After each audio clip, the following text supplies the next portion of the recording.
Adesso a febbraio sono 13 anni che sono arrivato qui alla Lazio.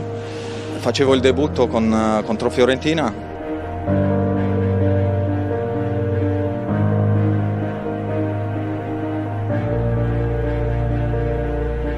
Così lontano non ho pensato, sinceramente.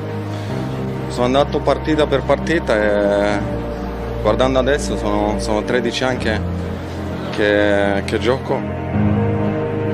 Dentro ed eccolo il primo gol in maglia bianco-celeste per Stefan Radu. Tanto il gol di testa su angolo, Radu si è inserito benissimo, è stato lui a anticipare tutti e in pratica è stato dimenticato. Lazio 1, Catania 0. Stoppa il pallone, controllo non perfetto, poi arriva Radu, la botta di Radu, è un gol fantastico di Stefan Radu.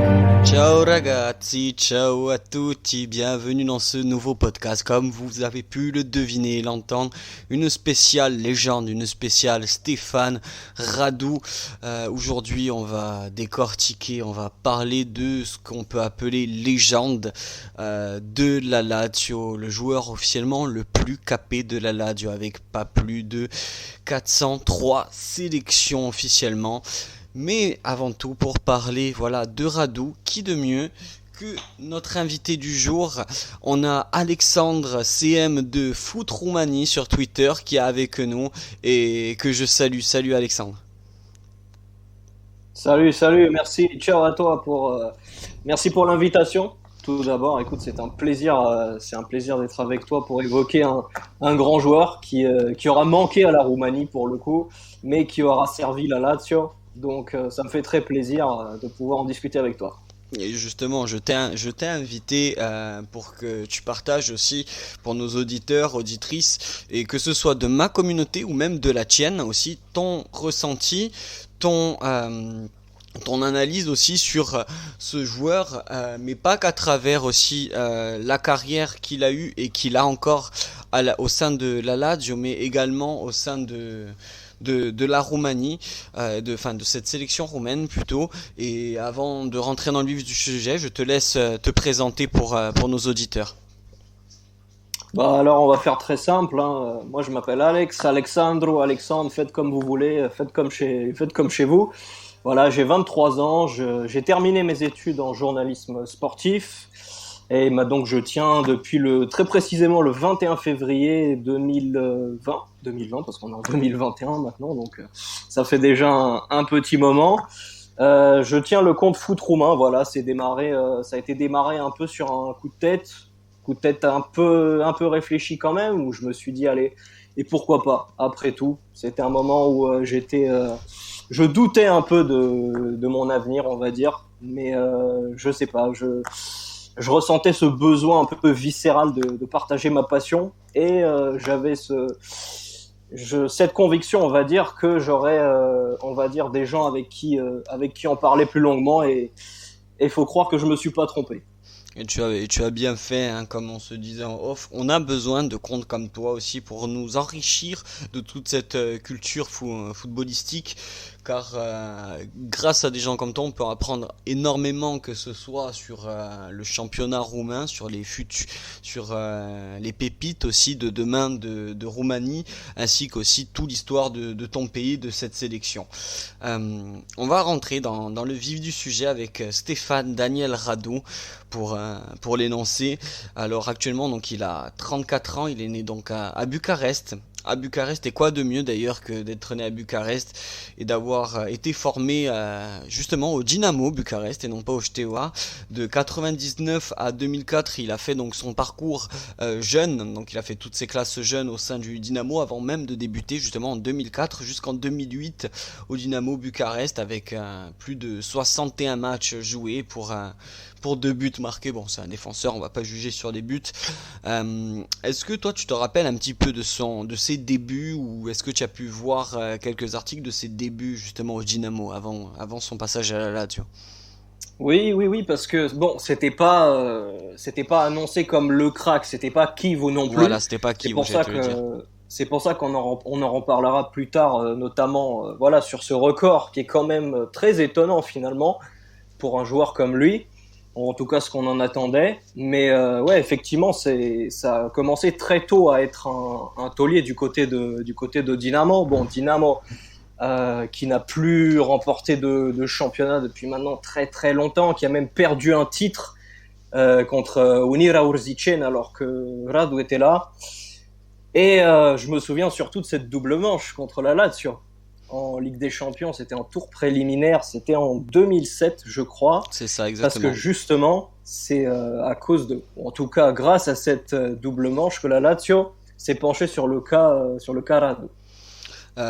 Exactement, et ce qui a fait aussi pencher la balance, c'est que cette année-là, en 2007, il y a aussi la retraite d'un ancien attaquant de la Lazio, qui est actuellement directeur sportif. Je parle bien de Iglitare, le Kosovar, qui a fait beaucoup pencher dans la balance ce transfert, et du coup ses débuts en 2008 à la Lazio.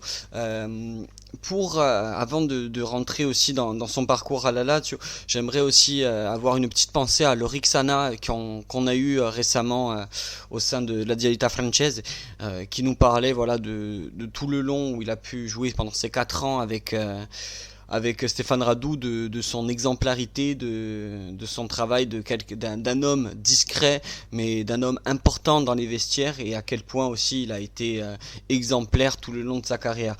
Pourtant, en 2008, quand il arrive, il a de la concurrence, il a quand même de sacrés grands joueurs, il n'est pas titulaire non plus indiscutable dans la défense, c'est normal parce qu'il joue de base quand il arrive à la Lazio, il arrive en tant qu'arrière gauche, pas défenseur central, parce que la Lazio ne jouait pas dans son système à 3 actuellement, il jouait donc avec 4 défenseurs, et à l'époque, pour le concurrencer, il y avait un certain Alexander Kolarov.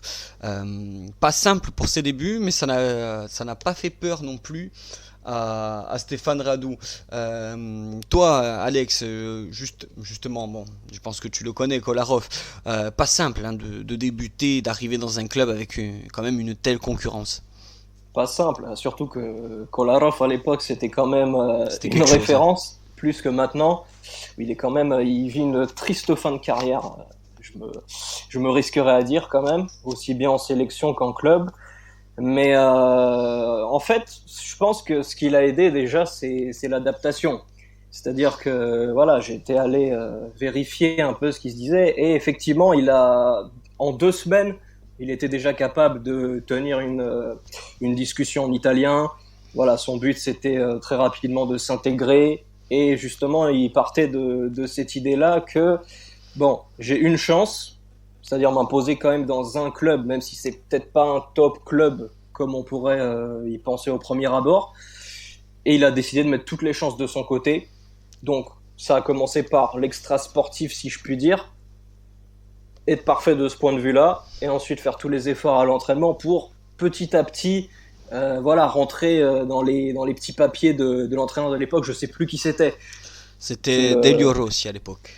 Ah oui, bah en plus c'est une légende, Delio Rossi. Delio Rossi. Et le fait est, on a oublié de le préciser aussi, il arrive à la Lazio, mais il n'arrive pas non plus au mercato estival, il arrive au mercato hivernal pour 1 million d'euros. Donc en plus une équipe en pleine, elle n'était pas en pleine bourre hein, justement cette équipe, pour avoir eu Ousmane Dabo aussi.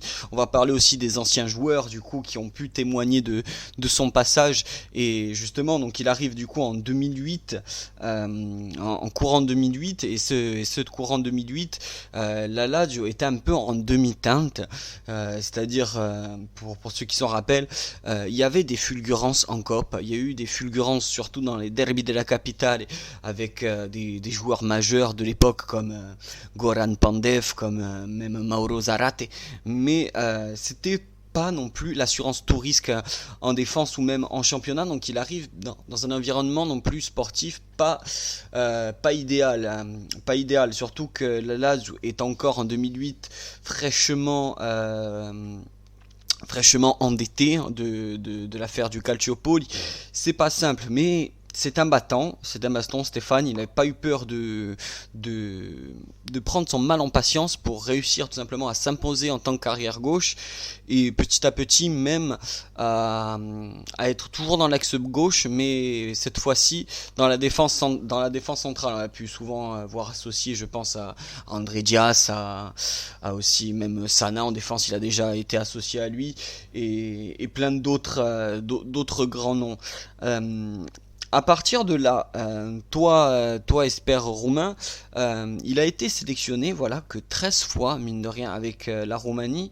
Ouais. À l'époque, qu'est-ce qui lui faisait de l'ombre pour être autant sélectionné? Bah, le problème, c'est pas tant le nombre de sélections, parce que si on se remet dans un contexte plus temporel, on pourrait se dire qu'aujourd'hui, il serait quoi? Allez, à 60 sélections. Tu vois, donc finalement, s'il avait continué comme ça, aujourd'hui, il aurait un chiffre tout à fait honorable, respectable. Le problème, c'était, bah, déjà, on va dire qu'il a participé entre guillemets, à l'Euro 2008.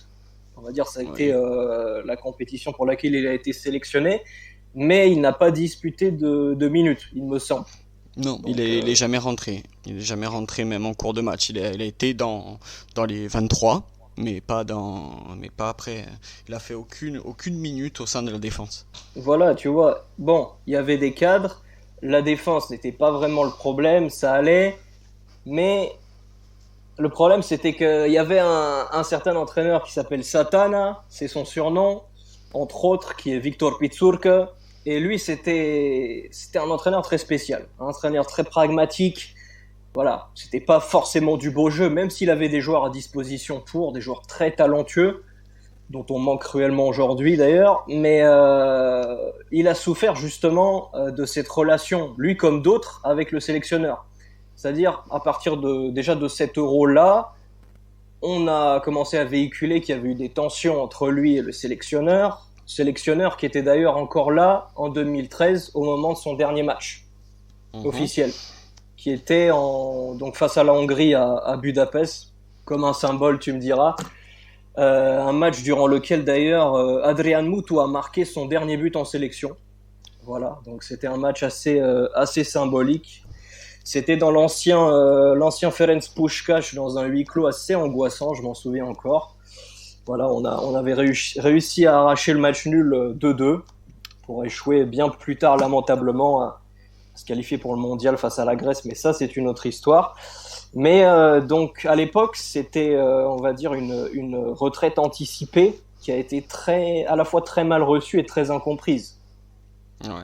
Mais moi le premier, parce que bon, à l'époque, je suivais énormément la Lazio, mais pas forcément toutes les sélections nationales de tous les joueurs. Et bon, on dira de 2008 à 2010, je pouvais entre guillemets comprendre. Radu, malgré qu'en 2009 soulève son premier trophée avec la Lazio, qui est la Coppa d'Italia 2009 remportée contre la Samp au penalty. Ceci dit, ce match, il ne dispute aucune minute et d'ailleurs, il est même blessé pour ce match, à part qu'il avait joué la demi-finale aux côtés de Michael Siani d'ailleurs. Ouais. Et voilà. Mais petit à petit, à partir voilà des départs de 2010 entre 2009 et 2010, des départs de David Rosenal, il a pu et de Kolarov, c'était les deux cadres et un des deux meilleurs défenseurs, on dira côté gauche et axiaux que la Lazio à l'époque avait. Il a pris son mal en patience et il a réussi aussi à mettre petit à petit la concurrence au placard. Il faut pas avoir peur des mots et à partir vraiment de la dernière décennie, 2010-2020, il a quand même imprégné et mis de sa patte petit à petit la Lazio et surtout enchaîner les caps.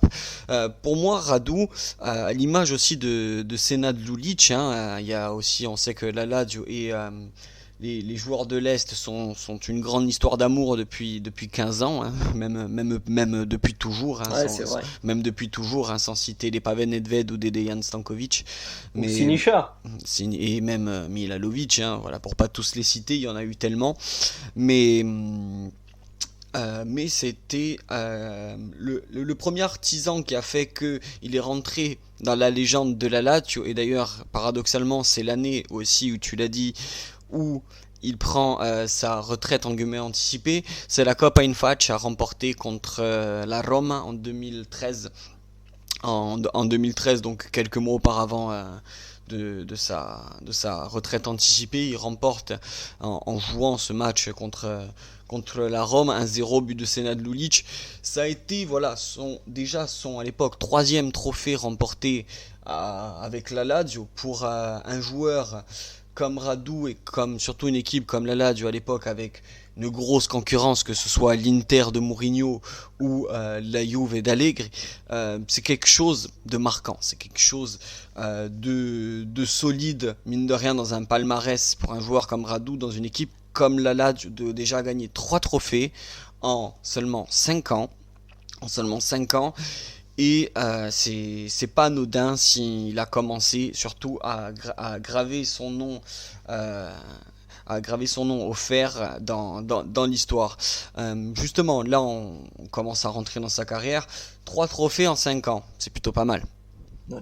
Pour une équipe comme la Lazio, surtout. Ouais, surtout. C'est pas pour dénigrer notre club, loin de là, mais après il faut remettre les choses dans le contexte et t'es pas la même chose. Comme je disais, à partir de ce moment-là, il s'intègre vraiment, c'est un habitué du 11, que ce soit de Petkovic, que ce soit de Silvio Pioli, ou maintenant de Simone Inzaghi, où il fait partie depuis 6 ans, même 8 ans facile, d'un des tauliers de la défense. On a vu énormément de bons défenseurs à ses côtés, on peut penser à Stéphane De Vrij ou encore maintenant Francesco Acerbi, mais c'est toujours été l'élément, même maintenant à son âge, à 35 ans, sans lui, il y a un handicap, sans lui, on ressent quand même une absence de marque, et je trouve ça dingue qu'à 35 ans, encore, on ait en défense d'un côté une Radu dépendance, et ça prouve aussi tout le professionnalisme qu'a eu Stéphane, et ça malgré ses nombreux pépins physiques qu'il a eu, car il a dépassé le nombre de caps, mais il aurait pu l'exploser, je pense, depuis facilement 2 ans, ce record, sans ses blessures. Ça a été aussi son corps aussi lui a porté pas mal défauts durant sa carrière. Je sais pas si tu es du même avis. Ouais. Après, voilà, toi qui suis tout le temps là, tu es plus au courant que moi, parce que malheureusement, voilà, comme il nous a fait défaut, si je puis dire. Après, je l'aime beaucoup, mais il faut dire ce qui est.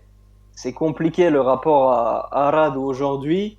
On était un peu détaché. Il y a eu des années où, en général, il était moins suivi, même si la presse continuait à bombarder d'articles, parce que pendant longtemps, ça a quand même été, après la retraite des Kiev ou tout ça, ça a été un peu le seul qui réussissait dans les grands championnats. Il n'y avait plus que lui, parce qu'on a eu un creux il y a encore quelques années. Là, on commence à avoir des petites pépites en Serie A et tout, mais tout ça, on l'avait oublié pendant 4-5 ans, quoi, 5-6 ans, même plus. Il y a eu quoi, une sorte de boycottage ou vraiment un délaissement, on dira, à cause de la sélection roumaine, en fait, vis-à-vis en fait du peuple roumain. Boycottage, c'est peut-être un peu fort, parce qu'encore une fois, ça dépend des sensibilités de chacun, et on peut pas dire que c'était pas quelqu'un qui était quand même apprécié. Bon, à Dynamo, c'était une légende, ça l'a toujours été, les supporters l'ont toujours adoré, peu importe ce qui s'est passé avec l'équipe nationale pour le coup, mais ça c'est valable qu'à Dynamo. À Steaua, il a jamais été apprécié, bon, ce qui est assez logique, forcément. C'est assez logique, oui, comme Voilà, pour la Rome. Rapide, c'est pareil. Mais sinon, en général, le fan lambda, on va dire, celui qui est pas forcément un suiveur de club assidu, ou en tout cas qui est pas forcément un expert et qui regarde que les grands matchs, bon, tu vois, il avait pas forcément un avis tranché là-dessus. C'était plus les puristes, on va dire, qui avaient un ressenti ou on va dire des envies de réprimande envers lui. Après, tu vois, moi je suis jamais tombé dans cet extrême-là, parce que encore une fois, il y a eu beaucoup de zones d'ombre. Personne, et sans doute personne, même plus tard, ne saura vraiment ce qui s'est passé autour de cette retraite, parce que voilà, il y a eu plusieurs raisons qui ont été évoquées. D'une part, il y a eu le médecin de l'époque, un des médecins phares de l'équipe nationale qui s'appelait Pompilio Popescu, qui était apparu dans la presse et qui avait dit « Ouais, mais attendez, Radu, c'est pas la première fois. Des fois, on l'appelait en sélection et là, il disait « Ah, mais attendez, je me suis blessé à l'entraînement en club. C'est peut-être mieux que je reste me récupérer. On verra la prochaine fois. En attendant, voilà, vous n'avez pas forcément besoin de moi. » En tout cas, ça, c'était les échos qui étaient faits dans la presse. Ouais. Et nous, qui n'avions pas accès, en tout cas, ou pas aussi directement qu'aujourd'hui aux informations, quand on est avec ça, on avait tendance à se poser des questions. Surtout qu'on se disait, bon, le médecin qui, en l'occurrence, était un médecin qui n'était pas passager, qui était là depuis des dizaines d'années. Depuis il est parti, mais voilà, un peu avec scandale d'ailleurs, on avait plus tendance à croire son expertise et à se dire, bon, il sait ce qui est mieux pour l'équipe, il n'est pas là en train d'extrapoler ou quoi que ce soit. Mais plus tard, bon, voilà, c'est vrai qu'on a tous été un peu amenés à nuancer, parce qu'on a aussi vu quelle personne équilibrée était au fond Stefan Radu, qui a très clairement établi ses priorités. Voilà, il a fait savoir que la Lazio, c'était son équipe nationale. Et tu résumes parfaitement par ces derniers mots en disant que son équipe nationale c'est la Lazio, parce que c'est concrètement le ressenti de tout l'Adial, et je pense que c'est pour ça aussi qu'il est aussi vénéré. C'est malheureusement en fait pour la sélection roumaine et pour tous les Roumains, c'est que vis-à-vis, enfin moi je parle à proprement parler en tant que supporter de la Lazio, mais c'est qu'il a clairement mis de côté la sélection pour se concentrer à 300% pour son club, pour la Lazio, pour sa ville, Rome, Rome pour citer, et c'est vraiment, voilà, le ressenti, c'est d'avoir mis de côté la sélection, son pays, ce qui peut paraître à la fois grave en tant que peut-être un nationaliste ou un patriote roumain, mais un symbole et une déclaration d'amour complètement dingue pour la Lazio. Alors, est-ce que c'était justement par rapport à son corps qu'au bout d'un moment, justement beaucoup entre 2014 et enfin même à partir de 2010 et toute la décennie, on le répète, il a eu beaucoup de petits pépins, il a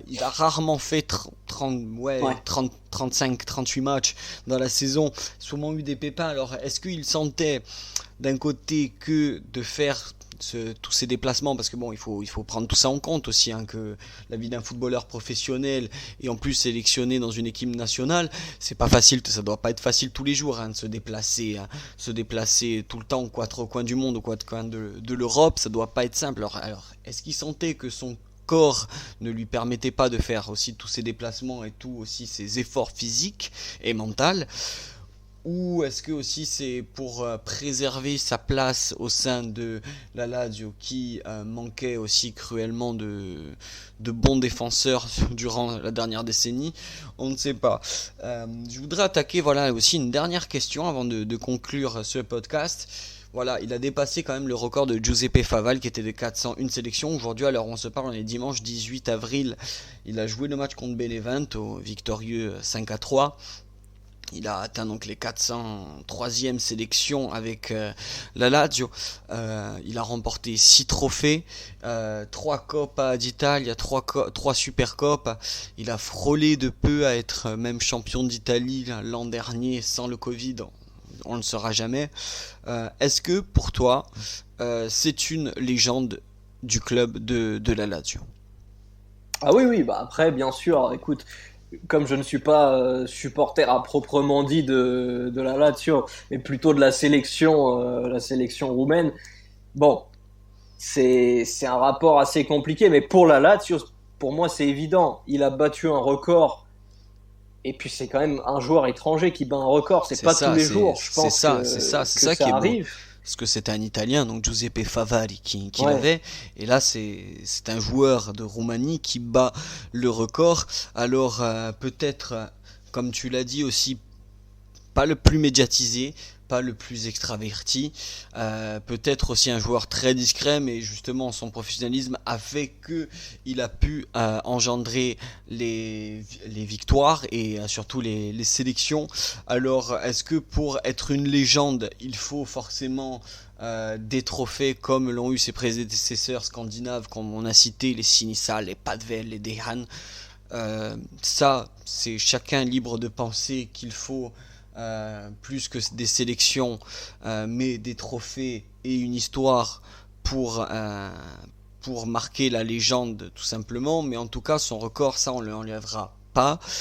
Son record aussi, je pense, sera loin d'être destitué.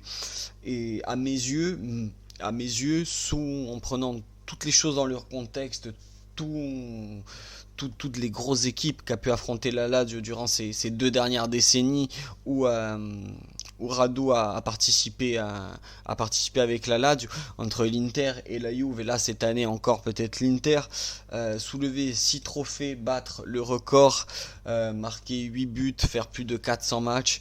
Pour moi, je dis bravo monsieur, merci surtout Stéphane pour tout ce que tu nous as apporté, pour tout ce que tu vas encore nous apporter. J'espère qu'il restera quand même dans l'effectif de la Lazio, comme à l'image de Peruzzi ou de Simone Inzaghi actuellement, ou sinon qu'il, pourquoi pas, revienne au pays chez vous du côté du Dynamo. Ça, on le saura sûrement à la suite de sa carrière. Il va sûrement renouveler d'un an son contrat avec la Lazio pour sûrement prendre sa retraite à 36 ans.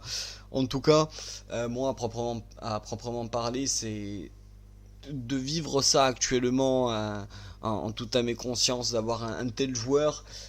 Ça me chagrine d'un côté qu'il ne soit pas aussi médiatisé dans les revues italiennes que ce record est tombé, mais je le remercierai jamais assez, en tout cas d'avoir autant porté les armes au front pour notre maillot bianco-celesti. En tout cas, oui, je te laisse pas. Oui, pardon, dis-moi. Et puis non, mais c'est aussi cette idée pour moi de symbole de la ville éternelle. Il y a quelque chose derrière, voilà, c'est cette idée de ce petit Roumain arrivé un peu sur la pointe des pieds, parce que c'est aussi lié à son caractère un peu introverti, et au final, voilà, il a, on va dire, accompli la mission qu'il s'était proposée, en tout cas, à son arrivée, contrairement à beaucoup d'autres qui ont échoué, voilà, je parle des Roumains surtout, durant les mêmes années que lui.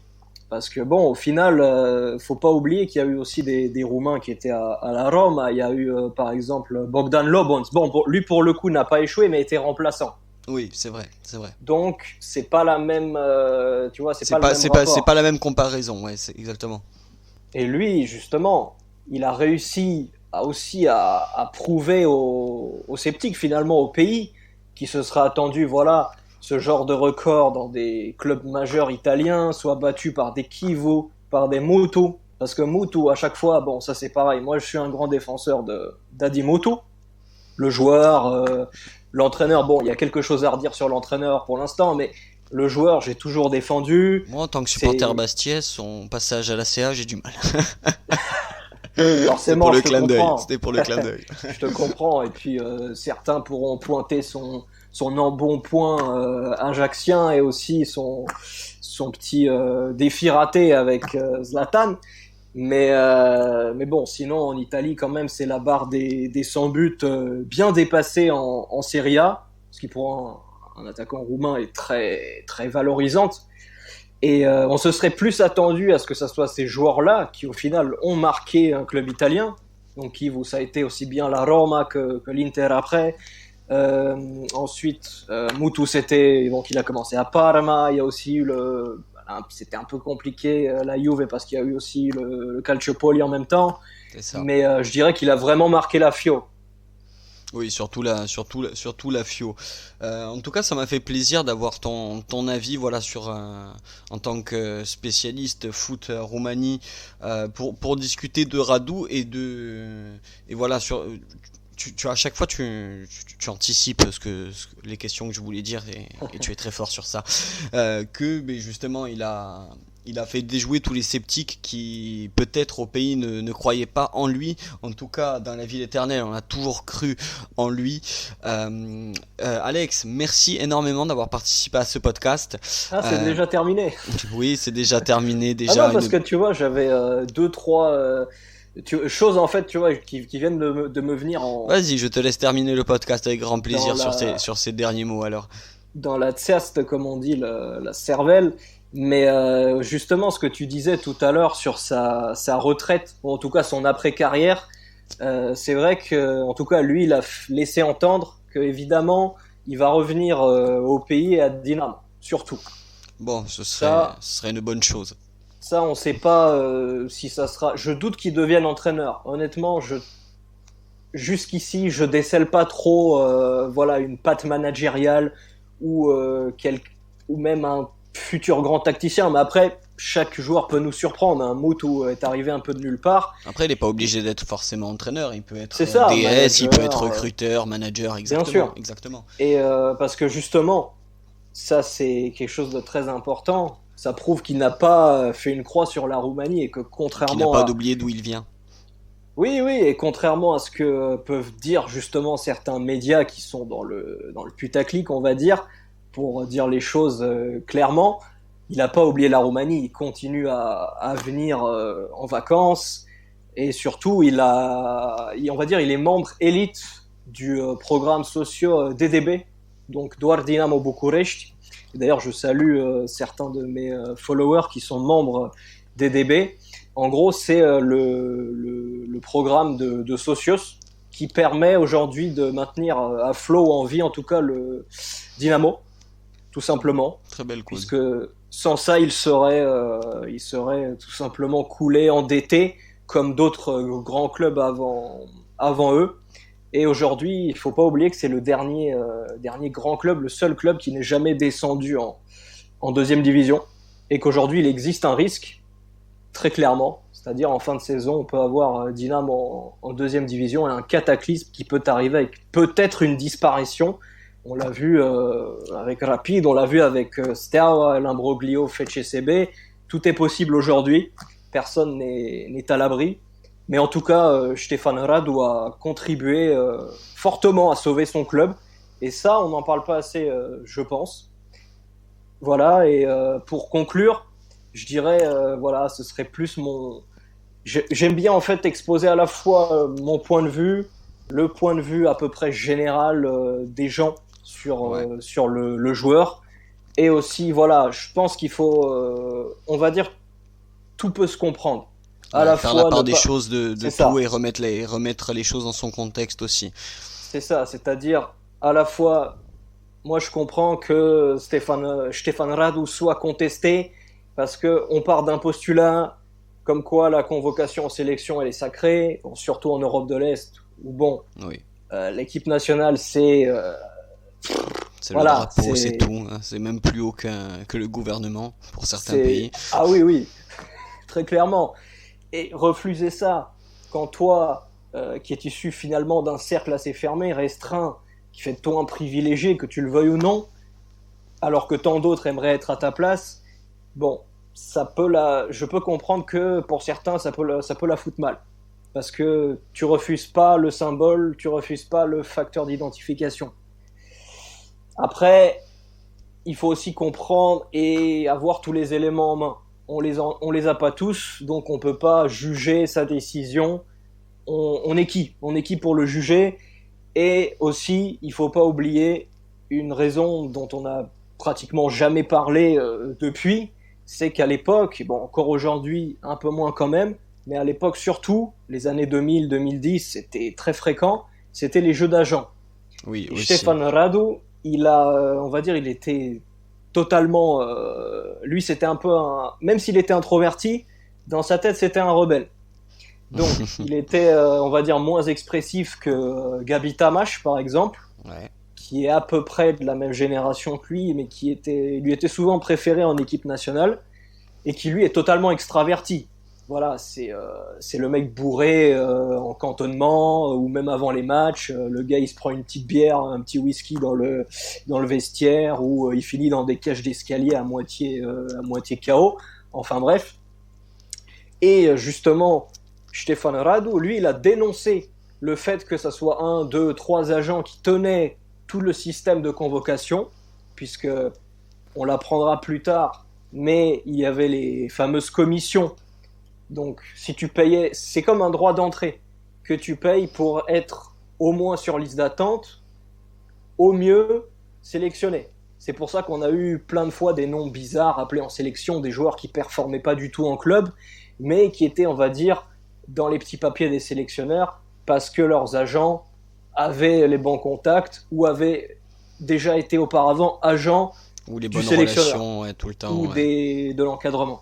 Donc voilà, au final, faut pas oublier tous les à côté qui, pour moi, font que la décision de Radu est pas injugeable, mais en tout cas, il faut savoir faire la part des choses. Même si on n'a pas apprécié, nous, en tant que, voilà, en tant que tifosi, en tant que supporter, etc. Bon, Mais en tout cas, tout ce que tu nous as appris, en tout cas, peut-être que pour le foot Roumanie, non, mais pour la Dia, les sympathisants ou même curieux de la carrière de ce joueur, tu auras très très bien éclairci toutes ces d'ombre de que Radou justement, toutes ces questions qu'on se posait justement sur ces non-sélections ou justement sur ces doutes, malgré que encore beaucoup de zones seront, je pense, jamais trop perçues tant qu'il sera footballeur professionnel. On sait très bien que beaucoup parlent une fois après. En tout cas, du ouais. coup, ces débâcles auront fait bonheur à la Lazio, auront fait sa légende.